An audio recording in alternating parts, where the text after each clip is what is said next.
दोस्तों, लोकसभा चुनाव के 2 चरण के मतदान पूरे हो चुके हैं और अब तीसरे चरण की तैयारी जोरों पर है। ऐसे में सभी राजनीतिक दल चुनावी मैदान में भी है और लगातार चुनावी प्रचार का सिलसिला जारी है।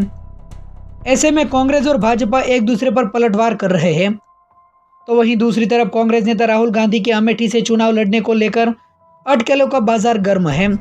और ऐसे में न सिर्फ अमेठी बल्कि इसकी चर्चा पूरे देश में भी हो रही है।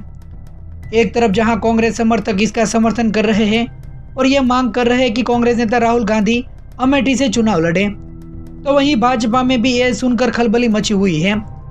यहां तक कि खुद केंद्रीय मंत्री स्मृति ईरानी भी इसे लेकर बोल रही है और राहुल गांधी के अमेठी आने से घबराहट साफ दिखाई दे रही है।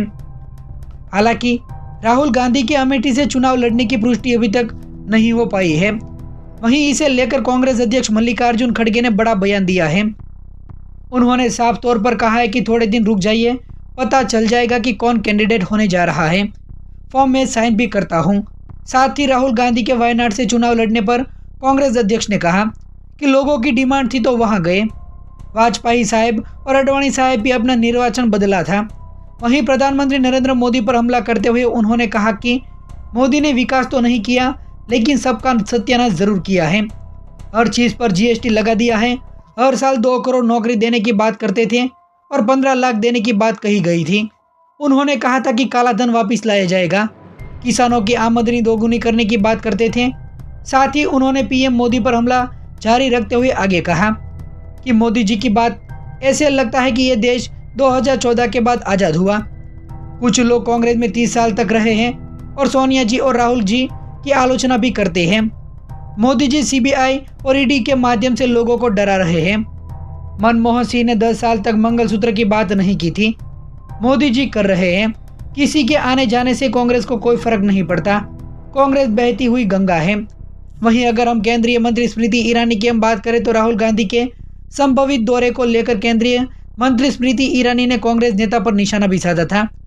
उन्होंने कहा था कि भगवान राम के अस्तित्व पर सवाल उठाने वाले अब वोट मांगने के लिए चुनाव के दौरान राम मंदिर का दौरा कर रहे हैं, जो भगवान को धोखा देने के अलावा और कुछ भी नहीं है। बीजेपी के टिकट पर उत्तर प्रदेश की अमेठी सीट से स्मृति ईरानी एक बार फिर से चुनावी मैदान में है। उन्होंने कहा कि कांग्रेस के शहजादे ने पहले तो राम मंदिर प्राण प्रतिष्ठा के लिए भेजे गए निमंत्रण को अस्वीकार कर दिया था, लेकिन अब वोट मांगने के लिए मंदिर के दर्शन करने जा रहे हैं। स्मृति ईरानी ने 2019 के लोकसभा चुनाव में राहुल को अमेठी से हराया था, जो कभी गांधी परिवार का गढ़ माना जाता था। इसी सीट से संजय गांधी, राजीव गांधी और सोनिया गांधी चुनाव जीत चुके हैं। आपको बता दें कि ऐसी खबरें आ रही है कि कांग्रेस नेता राहुल गांधी जल्द ही अमेठी का दौरा कर सकते हैं।